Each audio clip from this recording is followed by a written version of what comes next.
Assalamualaikum warahmatullahi wabarakatuh. I am Nurul Afifah Binti Ali, and today my group will present about electronics. Operational amplifiers, or op-amp, is a differential amplifier which has very high gains. Its circuits is composed of a large number of transistors and resistors. All these components are assembled together in the form of an integrated circuit, which is fabricated on a silicon chip.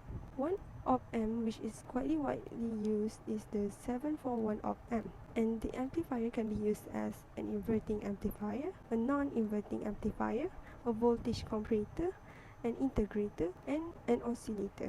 So here is the symbol of the op-amp. For the connections, an op-amp has several terminals which are used for connecting the amplifier to the external component. First, we have two input terminals. A voltage of V1 is applied to an input of the non-inverting amplifier, marked with a positive sign. A voltage of V2 is applied to the input of the inverting amplifier, marked with a negative sign. Next, an output terminal. The resultant voltage appears as an output voltage, VO. Two terminals for external power supply. There is one terminal for positive supply voltage, positive Vs, and another one for negative supply voltage, negative Vs. This schematic diagram shows how two external voltage supplies are connected to the op-amp. Most op-amps are connected with symmetrical voltage supplies, that is, the voltages plus Vs and negative Vs are equal in magnitude. However, non-symmetrical supplies are also used. The op-amp circuit shown here is in the open loop mode because two inputs are not connected via circuit components or network to the output. Next is the characteristics of an ideal op-amp. An ideal op-amp in the open loop mode has the following characteristics. Firstly, the voltage gain is infinite. Any voltage applied to the inputs will produce saturation voltage at the output. Next is infinite input impedance, zero output impedance, and infinite bandwidth. Meanwhile, the characteristics of a practical op-amp. Firstly, the voltage gain is very high, ranging between 10 to the power of 3 to 10 to the power of 6 at low frequencies. At high frequencies, the gain is very much lower. The input impedance is high, ranging between 0.3 mega ohm to 2 mega ohm. The output impedance is low, like 75 ohm, and the bandwidth is narrow. It could be as low as 10 Hz. Op-amp as a differential amplifier. It amplifies the difference Vd between the electric potential V1 at the positive input and the electric potential V2 at the negative input, as shown as in this figure. The amplified voltage appears as the output voltage VO, which is measured relative to Earth. In the open loop mode, as shown, the value of VO is very much greater than Vd. Open loop voltage gain. V1 equals to voltage applied at positive input relative to Earth, and V2 equals to voltage applied at negative input relative to Earth. But remember that positive input for non-inverting and negative input for inverting. Then the potential difference Vd across the inputs is Vd equals to V1 minus V2. This potential difference is amplified by the op-amp. Let the amplified value be AOL, then the output voltage VO will be VO equals to AOL Vd. AOL is known as the open loop voltage gain of the amplifier. The value is very high, ranging from 10 to the power of 5 to 10 to the power of 8, and often given the unit of decibel. Sign of the output voltage. The sign of VO is determined by the sign of Vd. If V1 at positive input is more positive than V2 at negative input, then Vd and VO are positive. We have non-inverting prevailing over inverting, causing VO to be positive. If V1 is less positive than V2, then Vd and VO are negative. We have inverting prevailing over non-inverting, causing VO to be negative. Saturation of output voltage. The value of Vd increases continuously. The value of VO will also increase continuously. However, the value of VO does not continue to increase without limit. When VO reaches a certain value, it will not increase anymore, even though Vd continues to increase. This maximum voltage of VO is the saturation voltage. Values for the saturation voltage is about 0.9 VO, or V set equals to 0.9 Vs. The order of magnitude of Vd to produce V set in open loop mode is as stated here. Hence, if the op-amp is in the open loop mode, the output voltage can very easily become saturated. if the difference of the potentials of the two inputs VD is less than a fraction of millivolt. Here is the graph of VO against VD for op-amp in open loop mode.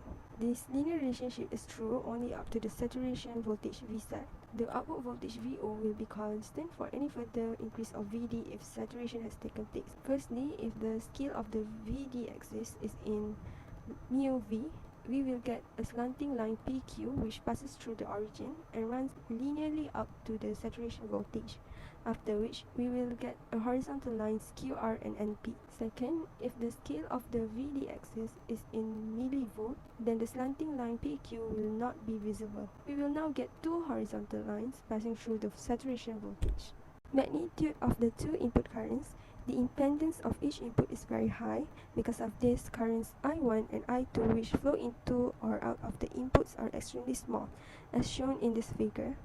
They may be assumed to be zero, hence for an ideal op-amp we are going to make the following assumption, which is I1 equals to 0 and I2 equals to 0. For magnitude VD, we have the formula VD equals to V1 minus V2.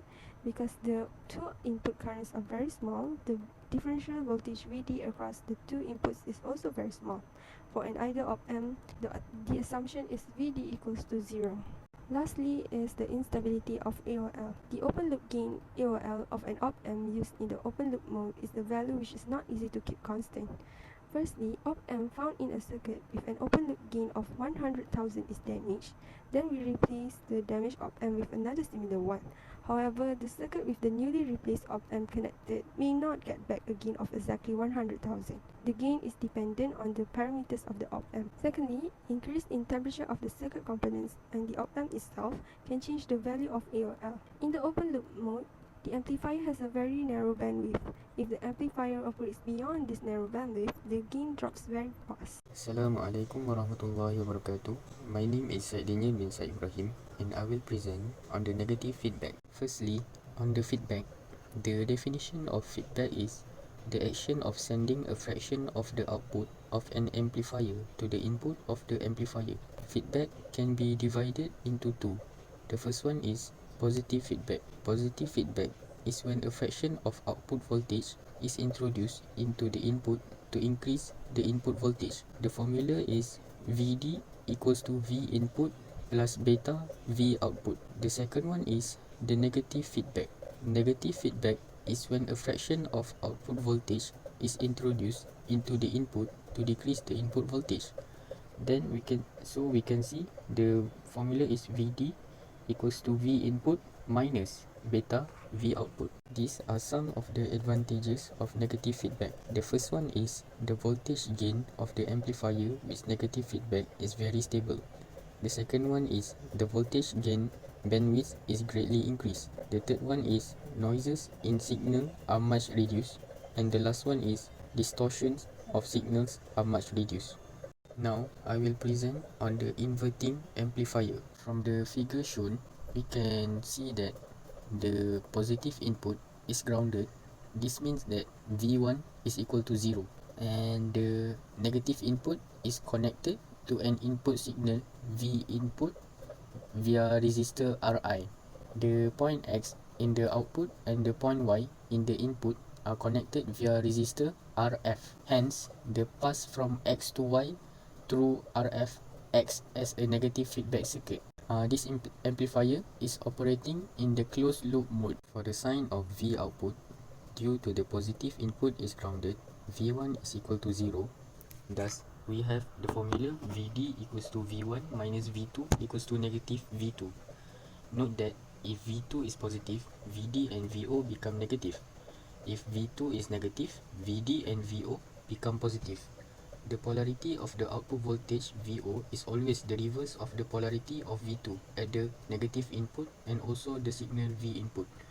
Because of this, the amplifier is known as the inverting amplifier. Onto the voltage gain of inverting amplifier. The closed loop gain ACL of the inverting amplifier is defined as the ratio below. ACL equals to output voltage over input signal voltage. The important note here is if ACL is constant, then output voltage is directly proportional to input signal voltage. This linear relationship is correct if the output voltage does not get infused. Assalamualaikum warahmatullahi wabarakatuh. My name is Siti Binti Aman, and today I will explain about the non-inverting amplifier, voltage comparator, integrator, oscillator and frequency response of operational amplifier. So this is the circuit of non-inverting amplifier. It has path from X to Y through the RF, and it is acting as a path for the negative feedback. It also has amplifier that function in closed loop mode, and it has input voltage that connected to the positive input. For the sign of output voltage, if the input voltage is positive, then the output voltage also positive. And if the input voltage is negative, thus the output voltage also negative. Because of the amplifier is known as the non-inverting amplifier, then the VD and the output voltage are in phase with each other. So this is the voltage gain of non-inverting amplifier. The closed loop voltage gain represented by ACL equal to output voltage divided by input voltage. And the next equation is ACL in terms of R and RF is equal to 1 plus RF over R, and voltage gain of closed loop is very stable because it is determined by R and RF. Next, for the voltage comparator, it compares two voltage that apply to the two inputs, and one applied voltage may be kept constant and it may used as a reference by the other applied voltage, and the reference value may be 0. So for the circuit of voltage comparator, it has no feedback because the op-amp is connected to the open loop mode. The voltage is applied to each input, and one voltage is acting as a voltage reference, which is Vref, and the signal voltage, which is Vin, is applied to the other input.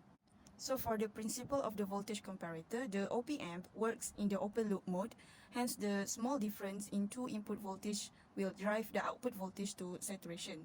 And when the input voltage is greater than the reference voltage, the output voltage is saturated and become positive.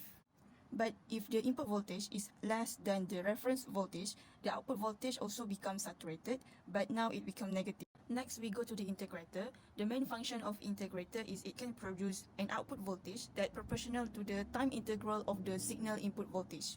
And if the input voltage is in a square wave, the integrator can convert it into the triangular wave. So for the circuit and the principle of integrator, the op-amp integrator circuit, it has resistor and the capacitor that form an RC circuit. Thus, the charging or discharging current will flow into the circuit.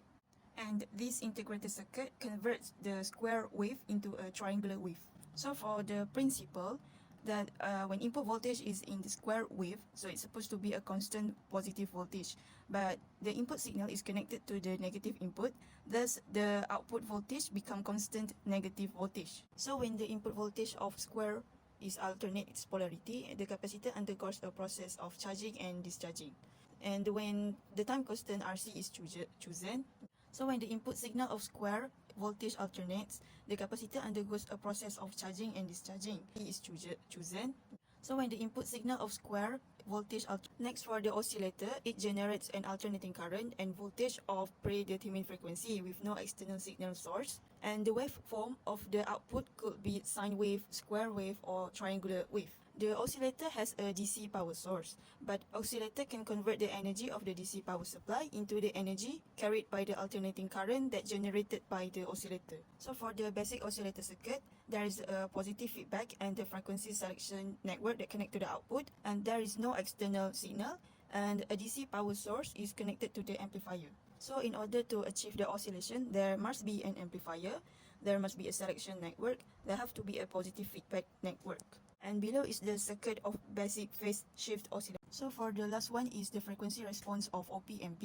This graph is known as frequency response graph for the amplifier. It shows how the voltage gain ACL works in the open loop mode. So the first one, the value of AOL is equal to 100,000 and it is constant within the frequency range of 1 Hz to 10 Hz. But when the frequency is higher than the 10 Hz, the AOL drops very fast. And the frequency range within which the amplifier gain remains constant is approximately equal to the bandwidth, and the bandwidth is only about 10 Hz. So when the negative feedback network is connected to the amplifier, now it has the closed loop gain of only 10. And when the ACL is equal to the 10, the bandwidth has increased to about 100 kHz, and that is the op-amp with negative feedback that has voltage gain which very low compared with the gain in the open loop mode. However, it has very broad bandwidth. So that's all for the topic of operational amplifier. Thank you.